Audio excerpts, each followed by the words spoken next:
So let the Wednesday morning ruckus begin. Can we have a ruckus on Wednesday morning? Why not? I'm Jay Cleveland Payne, and this is Things You Might Not Have Heard. Welcome to the show. What we're going to give to you in the next few minutes are 8 news stories that were curated by you over the past 3 hours. As the teaser graphic goes, we're going to talk about Michelle Yeoh, but that's going to be a really interesting talk because we're sort of talking in circles. She did make history, but there's a bit of a twist to that behind the story, the rest of the story, if you will. But there's also 7 other stories that were vetted by you as pretty popular. We took the top 15 stories of about 33 stories posted throughout the last 30 hours, and I picked 8 of those as the best ones. If you say the ones I picked aren't quite the best, then you have a right to complain about it. Just send me a message inside of whatever messaging system, whatever way you're getting this via video podcast, and we will address it on the back end. Now, as we said, we have 8 stories to get to. If you want to get more details about what we do here for the Conversation Project, just simply go to our website. This is a Conversation Project for all the deets on that one. More on things like that, plus how the feeds work, how you get to vote things up, how you get to vet stories in just a moment. Let's go to story number 1. As teased, here it is. Michelle Yeoh has made history as the first person who identifies as Asian to ever be nominated for Best Actress at the Oscars. Now, that wording is particularly important. So she is the first Asian Best Actress nominee, or to be specific, the first person who identifies as Asian, because a lady in, I believe, the 30s actually was nominated for an Oscar, but she got the Oscar and the job itself as a person passing as white in Hollywood. So this is something that is many, many, many years, literally 100 years in the making, of a person who is of Asian descent, who can say, I am of Asian descent, getting an Oscar nod for Best Actress. And this is a movie that I've not seen yet, but basically everybody who I've talked to and everyone I've seen online says this thing is like the best thing ever, like literally watching this movie. And Michelle Yeoh, known for doing a lot of basically breaking a lot of barriers, being in James Bond Girl, doing so much great things in the martial arts movies, both internationally and here, being a general badass in general, now doing this thing. We'll see if she picks up the win, but right now history is on her side for just the nomination. This is a case where the nomination itself was historic. We're actually not talking a lot about Nate Silver today, or in general, but we are today because apparently FiveThirtyEight and Nate Silver himself are on the chopping block at ABC. The ABC News TV network, Disney-owned ABC News, is trying to slim down its budget because they all are doing that, and they're looking at getting rid of Nate Silver's once very popular FiveThirtyEight. Started off as a blog and a project, turned into a big old thing, and was able to predict elections and all sorts of things.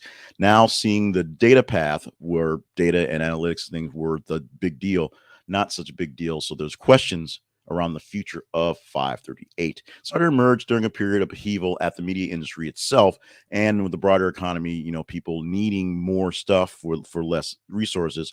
Whether the cost cutting of this particular data center and whether smaller data centers can handle just as much or maybe even more than Nate Silver's actual operation, which some say has gotten a bit bloated. Some says Nate Silver has got kind of bloated in the head himself. Himself is thinking a little high of himself. So we will see whether the no longer blog, now FiveThirtyEight, the project, will remain as a project, as a part of the Disney brand, or whether they can go back to being more independent.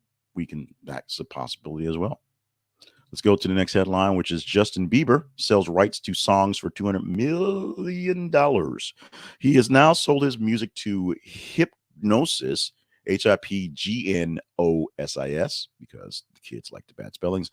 And they will now take all the royalties from the Justin Bieber songs because the company acquired Bieber's publishing rights and original masters recordings for $1 billion. The deal itself is worth about $200 million for Bieber himself.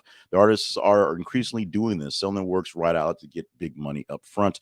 Bob Dylan just did it. Bruce Springsteen just did it.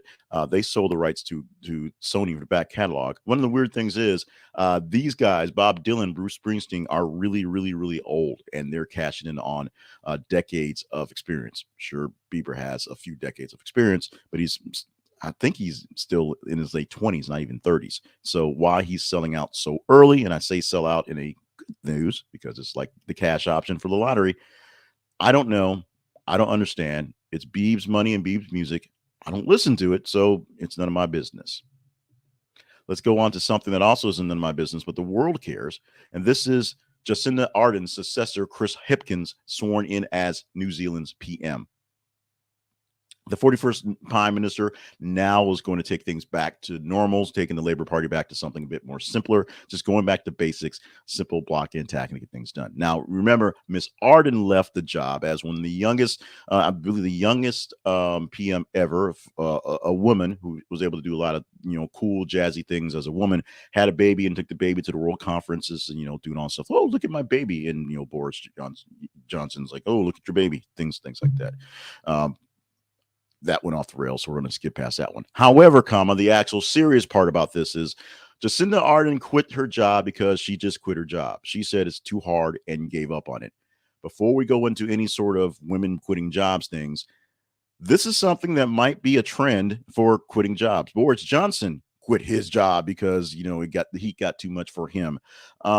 So will this be a trend where people actually decide that the work is too hard, or they've actually soiled their reputation so badly, Donald Trump, that they stop trying to get into jobs? George Santos, just because they think there's some sort of grift to it. Donald Trump and George Santos. We will see whether people get grow a conscience or just get tired of working. Donald Trump, George Santos, and see if they'll just give up on the quest for power. Donald Trump, George Santos, or at least trying to get out of getting a little bit of power to keep themselves out of trouble. Donald Trump, George Santos. That's just that little tick. I'm sorry about that.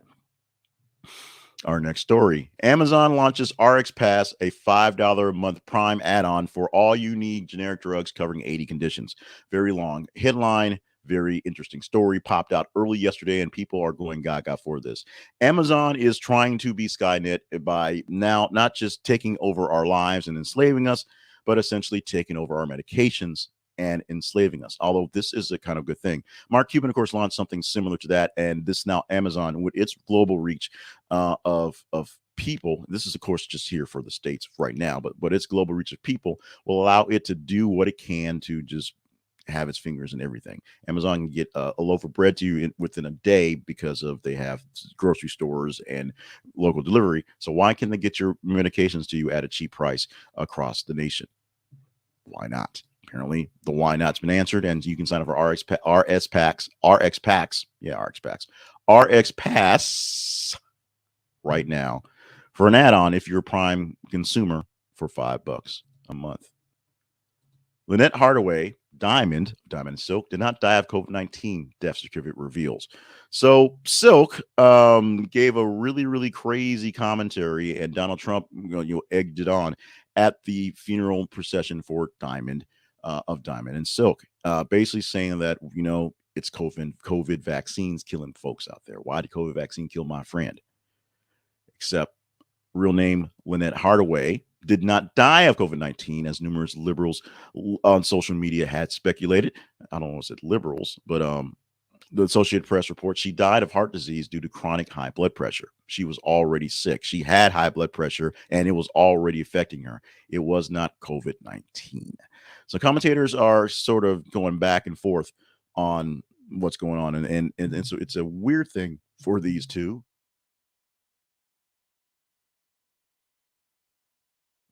Because the commentators basically don't like her, to be honest, don't like them.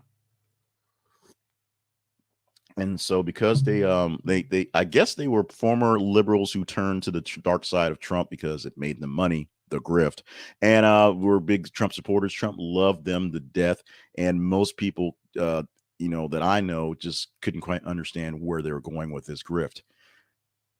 Now we know that the grift continues as they're pushing more and more stuff, and we'll see how that plays on. But as the headline says, as we should now know, as there's really no reason to disbelieve, Diamond did not die of COVID-19 and did not die of the COVID-19 vaccine. She passed away from a pre-existing condition, heart disease, due to having chronic high blood pressure. This is a time not to really pile on to Diamond or Silk, but to really go get yourself checked out for your high blood pressure, because that's the real issue here. Georgia grand jury report on Trump probe remains sealed for now. Now they're still working on details on whether they're actually going to charge him on things, but the grand jury has released a report, and for the moment we won't know what it sees. And will the moment last? We're not sure, but there's been a big talk about what they're going to do about this actual deal and let the people know what's happening. Apparently they're going to hold on to it just to make sure they have all their ducks in a row to see whether they actually need to charge him in Georgia for trying to force people to find votes that weren't there. Just one more vote than he needed so he could win the election in Georgia and swing the electoral college. All bad things. We got a lot of bad things in Trump today. Just sort of happened. It wasn't really the plan, but it did happen that way. One more thing that's not so much Trump, but sort of Trump. Drag performance bill causes Miss Gay America to look outside Arkansas for venue. This is interesting, really, us to hear in Arkansas, us Arkansans, if you will, because of the weirdness of life here. But it's a saga that we're going to have for the next few years as Sarah Huckabee Sanders is our governor and some of the things they're pushing. A lot of just weird executive orders have popped up, including slashing the use of the word Latinx in executive branch communication, which seems like odd. But this is a bill that's been pushed so far by some people in the House here in Arkansas. There's a bill to classify drag performances as porn, as adult performances. That way, because they're protecting the kids from the men dressed as women, and they're protecting kids from the men dressed as women who are particularly going to libraries to read dressed as women still being men. That's what they're sort of fighting. So what's happening is there's literally a large pageant coming to Arkansas in a few months for the Miss Gay America, which brings about 2,000 people into the city for the venue. So they can't just have it in a bar. They're planning on having it in the largest auditorium, the largest theater here in town. They can't just put it down at Sticky's downtown. They have to have it someplace large. And if Arkansas bans these things, they are going to lose a lot. So right now we're looking to move this venue, which is money because people come in for Miss Gay America, out of Arkansas to somewhere. That somewhere is apparently out there beneath the pale moonlight, or maybe it'll be a night, big cloudy day. Who knows? We'll see when this thing happens, if this thing actually happens. Let's go to our teaser story for right now. And this teaser story is something we can talk about tomorrow. It's in the queue to be, actually, this one actually published before we went on the air. So you'll see it literally in the listing when you go to our feeds on Facebook and Twitter, facebook.com/thisistheconversation and twitter.com/th_conversation. Chat GPT, which is all the rage these days, passes MBA exam given by Wharton professor.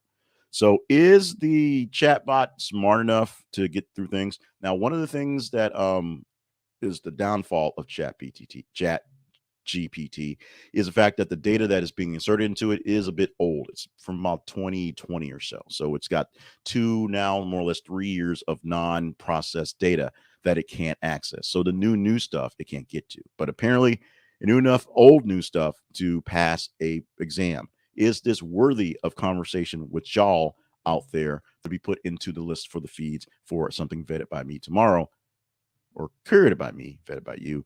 You let me know. Just simply go to these feeds. As I said, go to our Facebook page and our Twitter page. On Facebook, it is This Is the Conversation Project. On Twitter, th_conversation. And like, love, hate, share, enjoy, ingest, read, get into these stories. The more engagement the story gets, better chance we get a chance to chat, better chance we get to chat it up on a thing like this, unlike Chat GPT, which actually probably could say it out much better. Maybe Chat GPT should do the show going forward. We'll ask it. It's pretty busy these days. We'll see what it has on its schedule. We'll see if we can work out a nice little payment plan. See if he's in the budget. Those things are expensive. Robots tend to cost a lot of money, and because they're overlords and they know how to overcharge. We'll see how that works going forward. First, let's see if we can make some change and talk about our sponsor for today. Today's sponsor is Flowers Fast, or the sponsor we are highlighting. You can go to our website and click on the sponsors page and see many of our sponsors there and enjoy them as much as you want to, because as you enjoy them, they enjoy giving us a little bit on the side. Flowers Fast can help you enjoy your life, as they can get you, as the name claims, flowers fast, ! They can also get same-day flowers because they are attached to the tea floral network. So if you order them early enough, they can get a call into a local store wherever you are, wherever they are, and get something out to them same day. Check it out at Flowers Fast. This is the conversationproject.com/flowers fast. This is the conversationproject.com/flowers fast. And get your flowers today, fast, quickly, on time, and beautiful, if I might add. So let's talk about the Conversation Project. That's me. The Conversation Project is the website home.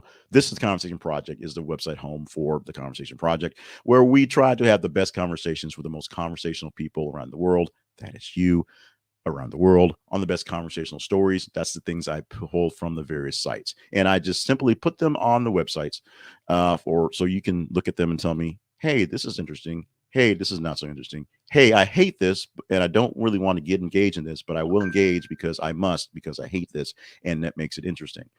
It's very simple. The more engaging the story is in the feeds when we do the tally every morning at 5 in the morning, better chance we get to talk about it. We'll take the top 15 stories from Tuesday through Friday and pull 8 of those.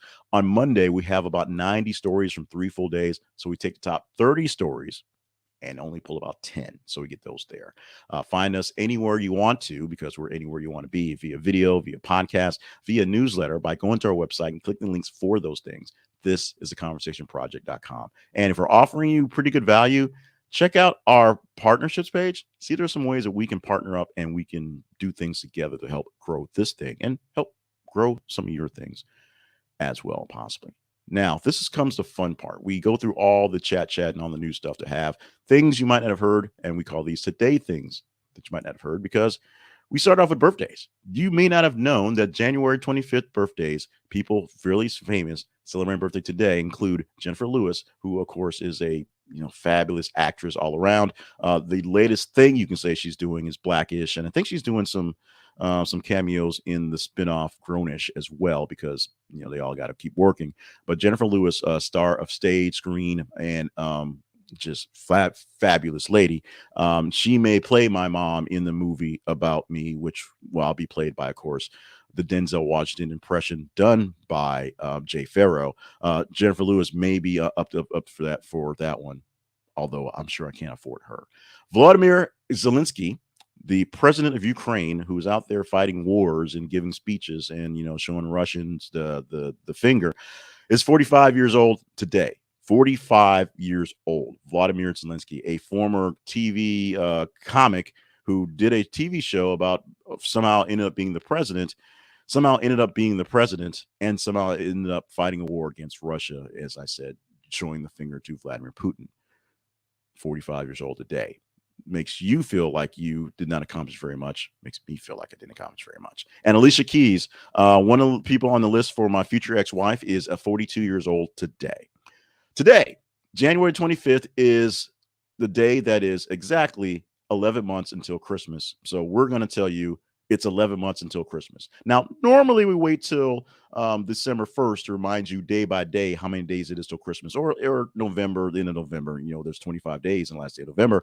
But today, we're going to give you a little bit of extra heads up, because there's plenty of time to not forget this. Today is January 25th. It is 11 months until Christmas. You have no excuse. You have plenty of time. You should get this done. Whatever it is you need to get taken care of for Christmas, you've got 11 months to do it. So I would say get on a stick and get moving immediately. Now, one more thing you might not have heard. If you've ever felt that a work week sucked IQ points right out of your skull, you might be right. A study found that group interactions can actually lower your intelligence. Scientists in Virginia matched groups according to IQ, ranked members' performance on cognitive tests, asking the others, and then revealed the rankings. Sorry for the poor reading, but apparently my IQ has been squashed by many meetings. When the group members were told how others had performed, they saw dramatic drops in ability of some study subjects to solve problems. Reading not fundamental today. So if you think groupthink is a problem, apparently it is. And you think groupthink makes you not as sharp. Doesn't so much lower your IQ points, I would say, as things, but it does make you sort of dull to your own sharpness when you kind of think on your own and can make quick decisions, and you have to bring in other people in the groups to kind of that tend to drag things down, slow things down, and maybe infect you by them not being quite as adept on things as you are and not wanting to be, if you will, meet that personal commentary. Then yes, groups can basically meetings with groups of people who are definitely sort of difficult and slow can make you feel a whole lot less smart pretty quickly. And with that, we're going to wrap things up right now since we're pretty early for a change. Wednesday, January 25th, 2023 is the day as I speak these words. Thank you for joining us for this edition of the Things You Might Not Have Heard. I am so glad, happy, wonderful to be a part of your day. If you like to make me the part of other people's day, please share the show. We would love that. If you like to tell me how great or not great being a part of your day has been, please share those information with me via chat, via comments, wherever you're processing. And if you are in the mood to help us out, check out the sponsors page or the partnerships page at our website. This is theconversationproject.com. Make sure you follow us on the feeds and your voting stories. And that's the most important thing you can do for us. One thing really important. Stay hydrated, stay limber, and stay on task for all the great things that you have to do for everyone else, not just me, but just stay on task. We're done. Let's get out of here. We'll talk to you on Thursday morning.